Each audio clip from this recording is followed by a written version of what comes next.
Konnichiwa, y'all, and welcome to another 10 at 10 video here at MrMaple.com. This is the 10 at 10 for October 7th of 2025. Guys, get excited. We got an open house coming up October 25th. We got more details for that on MrMaple.com.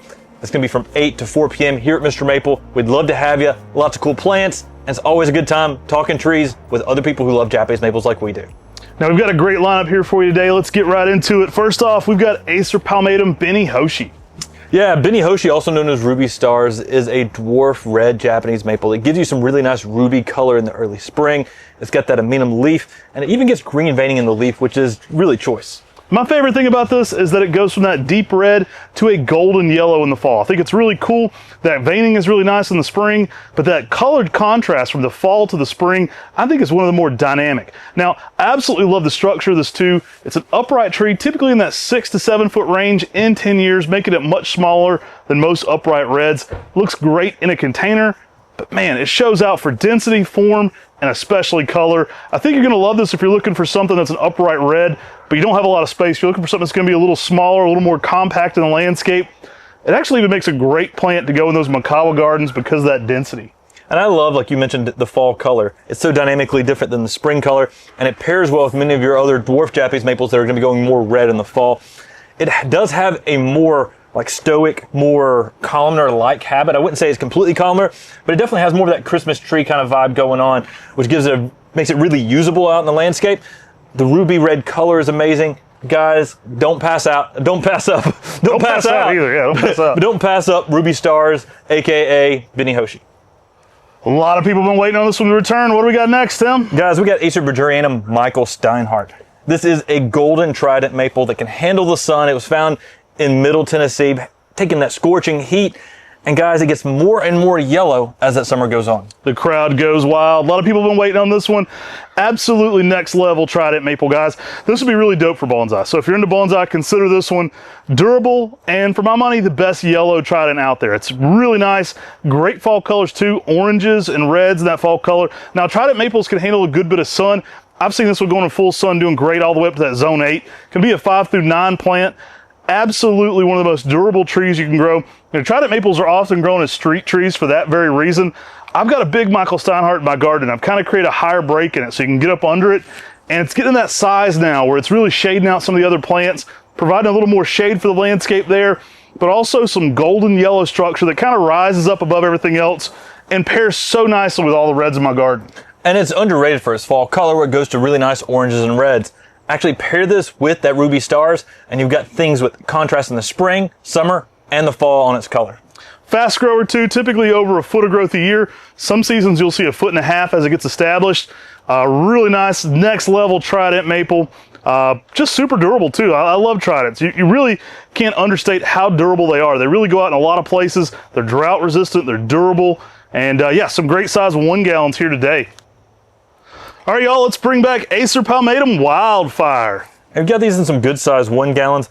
Wildfire is a selection by our friend Jason Stevens, the same guy who found Red Jaguar.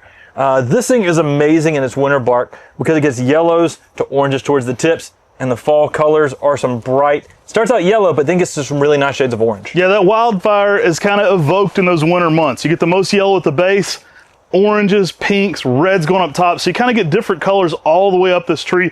Going into fall, they'll be a little greener. So expect that going into fall on the bark. Get these out in the landscape. They're amazing. These are going to work zone 6 through 9. Now, I've had a lot of people singing this one's praises in high heat settings. Lee Todd will tell you this one soaks up that Oklahoma heat and is doing amazing. So a lot of my customers in higher heat, I've noticed a lot of Texas recommendations, Oklahoma, deep south. People are really loving the durability factor they get with Acer Palmatum Wildfire. Really an exquisite tree. I mean, I love those different color patterns. I love the pairing it gets with some of your more common coral barks. You put this next to Bihu or even Beni Kao or Sir Damon. It's really going to show out and give you a ton of different winter changes. I like to plant this with a backdrop. So consider when you're planting this, putting a conifer backdrop on it or a shed or something like that. So you have that contrast of bark. I also like to plant it where I can kind of get up close to it. So a lot of times I'll have this near the house, so you kind of have the house as a backdrop to it. Really shows off that winter bark when everything else is out of leaf, and it gives you, some gardening to look forward to in the winter months because you have that structure and that color that really add a lot to that boring winter garden. Now, sunlight and cold temperatures increase the bark color on the selection, just like many of the other coral bark selections. So putting it in a more sunlight condition is going to really intensify the color changes between the yellows, oranges, and the reds all on the bark. Grab you one today, they sell out like wildfire. All right, guys, next up we've got Osmanthus Fragrans, Footing Zoo. Now, if you're from the South, you know fragrant tea olives. They're one of the most fragrant trees out there in the garden. I mean, these blooms, you can just walk into a greenhouse and smell their aroma. It's a great tree to add that extra dynamic out there in the landscape and garden. Footing Zoo, a Chinese selection of that fragrant tea olive that just is one of the best blooming selections. I mean, thick white blooms all throughout the blooms, and it continues to bloom almost all throughout the year. Beautiful evergreen color to it, really a dark, rich color to it.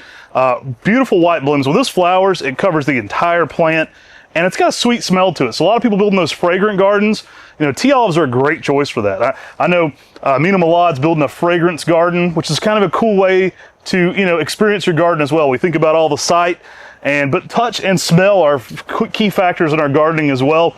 So this is a great tree to kind of bring those fragrances into the garden. Yeah, really beautiful. As our friend Ted Stevens often said, this tree blooms every month that has the letter R in it. So you get a lot of fragrance year-round with these fragrant tree olive selections. Check out these huge sizes we've got on Acer Palmatum Ghost Dragon. Ghost Dragon is one of our selections that in the early spring has almost like a cup down hand with a purple nail to it. And then you start to get sometimes often like a Higashiyama-like swirl that's on the inside, giving that ghost-like appearance like many of the Ghost series. This thing is extremely cascading though, very vigorous, and easy to train and shape. Just in time for Halloween, you can make that garden creepy. This one's fun, guys. Now, on older growth, as you get this one in the landscape, it will often exhibit some Higashiyama-like variegation. So that's where it really got that Ghost Dragon name. Starts to get a swirling in it. I love this one. It gets a flaking to it in the early spring. Put this one in some shade. Slow it down. Let it do its thing. I think you could absolutely love this one. Now, it does grow similar to Ryusin or Ryusei. I tend to stake it up to about 4 to 5 feet, sometimes even higher, and let it cascade down from there. But the structure will be very similar. It's a fun variant on that, though. That border in the spring is awesome, and that reticulated factor to it, I really think gives this one something extra going on in the landscape. Now, this makes a great container plant. Make sure you've got good drainage, but you can put this in a container and stake it up to the desired height and let it just cascade and do its thing. As you can see here, I mean, the beautiful shape that Ghost Dragon has is really dynamic and makes it a great addition to your patio or your driveway. Now, this one can handle a good bit of sunlight, so it doesn't burn up in sun, but I think you're going to get your more fun colors if you're giving this one some late day shade. So if you're protecting it from the hot afternoon sun, I think you're going to find the more interesting exhibition of colors here, which can really be pretty cool. I mean, Higashiyama on a Ryusin style tree is really next level. And that little bit of swirling you get sometimes, I mean, I know there's times in the spring where these shut us down. We all just go look at these in the spring because each leaf has that reticulated quality to it. And as they slow down in growth, you get even more of that going on.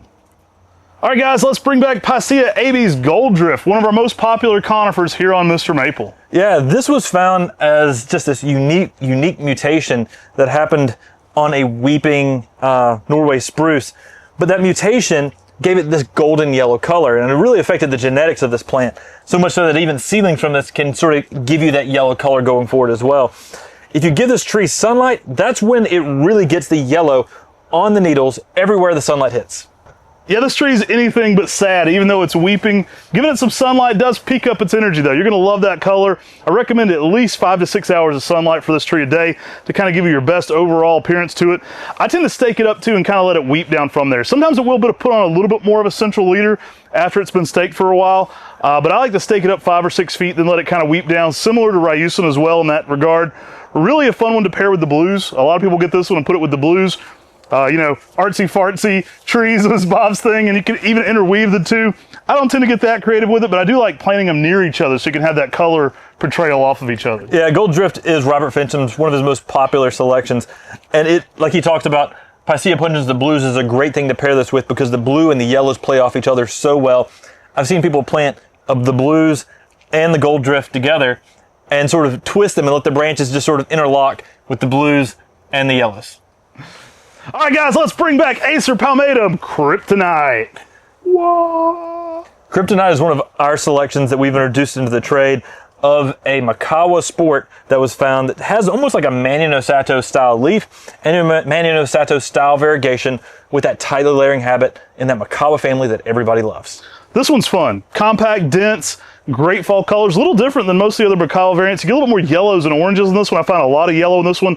It's been great in sunlight for me. So very durable in sunlight. Big container plant as well, so it's great for the container garden. Really easy to grow that way. I've got it in the Makawa garden in full sun, not skipping a beat. So really colorful sun or shade. I think it's my favorite of all. I think it's my favorite because it is of all the variegated Makawa types, because it's the most refined of that style variegation for me. So I absolutely love it. Not uncommon when this one first leaves out to be mostly green. So don't get scared if you see it and you think, wow, it's really green in the spring. That secondary color comes on, and it comes on strong. So typically at about 3 to 4 weeks of being in leaf, you start to get that secondary color really flushing in this tree. You can get some leaves that look like Geisha Gone Wild. You get some leaves that look like Manisato, all green on like a lime green to yellow. Absolutely my favorite of the variegated Makawas. Durable, stable, great shape to it. Makes a perfect pairing with a lot of the other classic Makawas, like Japanese Princess. So perfect tree to pair with those. And these do sell out, so grab one quickly here today on Mr. Maple. Yeah, I'm a big fan of this one simply because it's got that unique sickle-like shaped leaf like Manionosato, and that similar variegation where you just get that margins that's just unique on each and every leaf. The lime green on dark green really stands out too. Really an unusual but really sophisticated Makawa Yetabusa variant. All right, y'all, let's bring back Chantilly Lace. Classic introduction by Red Maple Nurseries. Absolutely love this tree. One of my favorite spring pinks, guys. These are high grafts. They're grafted about right here.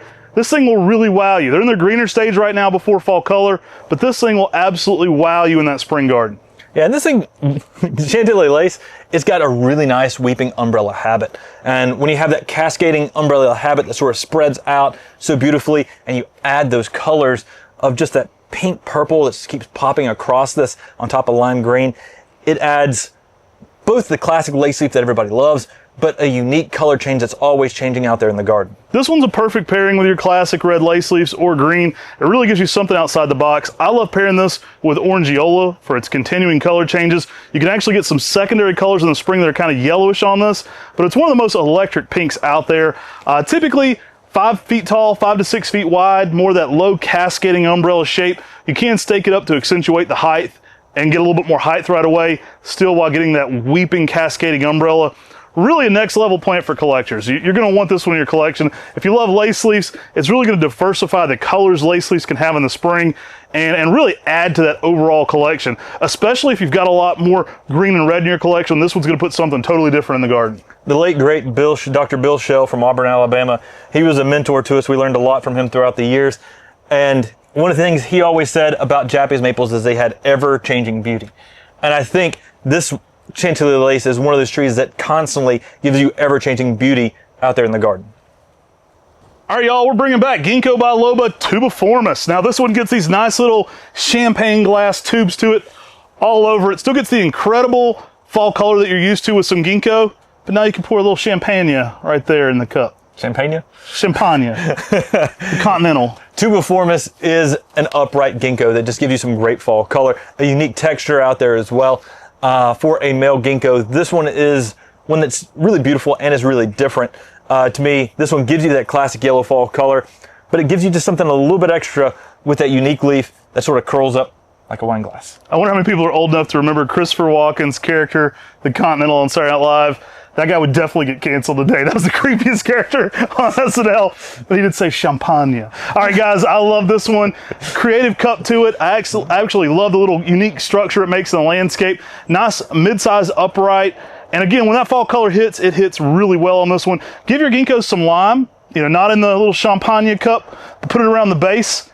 I've had people say, oh, I've squeezed the lime all over the foliage. What should I do now? I'm like, we should go ahead and make it a margarita because that's not how you do it. We want pelletized garden lime. Just put it around the base of the tree a couple times a year. 2 or 3 tablespoons works great, but you'll notice the thickness of your ginkgo increasing and growing much healthier and faster with a little bit of pelletized garden lime. Yeah, that lime just allows the plant to take up the water nutrients more efficiently. It gets that soil condition in the right place for ginkgos, and so it really helps those ginkgos grow. All right, I mentioned pairing the Chantilly lace with this. Next up, we got some big Acer Palmatum Orangeola. Yeah, we got some great size 10 gallons of Acer Palmatum Orangeola, a cascading weeping selection by Happy Hollows Nursery. They introduced also Octopus, was a sister seedling to this.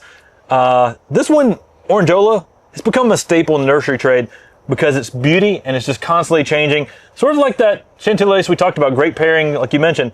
But this one, you get orange reds on the new growth to maroons to every shade of red and some emerald greens in there. And it constantly keeps putting on that red new growth, which keeps changing colors all throughout the season. So you go with the northern pronunciation. I go with the southern Orangeola. I get that E in there hard. You go just Orangeola, Orangeola, Orange. Well, Orangeola. Orangeola. I gotta get that Orangeola soda in my cup. And you gotta get this one in your garden. I absolutely love Orangeola. Yeah, it's got one of the most heavily cascading habits. So it's different than Chantilly lace, which will arch outward. Orangeola cascades and goes straight downward. Very similar to something like the Ghost Dragon or Rayusin and its strong weeping habit. You can stake this up and let it cascade down from certain points. A good orange-red fall color as well. It's sun tolerant. And one of my most favorite times with Orangeola is probably about July, August, when you have a dark green older growth and you start having that orange-red new growth coming across it. It is amazing. One of my favorite times with Orangeola is in the summer. That contrast of growth is amazing. I love it. Let us know whether you're an Orangeola or an Orangeola in the comments section below. Just type an E if you're with me. So you just have to say E, because Orangeola is spelled the same way. And then put Tim if you're against me. I have no idea what he's talking about, but we look forward to seeing it at our open house October 25th from 8 a.m. to 4 p.m. It's going to be a great time with a lot of Japanese maples. We've stocked completely back up here at the nursery since the last open house. In a month, things changed drastically here at Mr. Maple. It's been a little longer than a month from our last open house. You're going to be surprised with all the cool plants we have. And guys, that was 10 of the 20 trees that we are listing today at 10 a.m. Eastern Standard Time. There's going to be another 10 in your weekly email, which you can sign up for on MrMaple.com. Guys, all 20 trees get listed at 10 a.m. Eastern Standard Time, so get those fast fingers ready. There's going to be a costume contest at open house. Start planning now. Last year we gave away some incredible plants for people dressing up. We have an employee gift card contest, and we've got a contest for you where you can win cool plants. We gave away more than we even planned. I think we ended up adding trees to it just because the costumes were so good last year. So be prepared. There was some home run hitters bringing it during that costume contest. We had a fun time doing it, so we'll do it again. We hope to see you here October 25th. Take care. God bless. Have yourself a great day.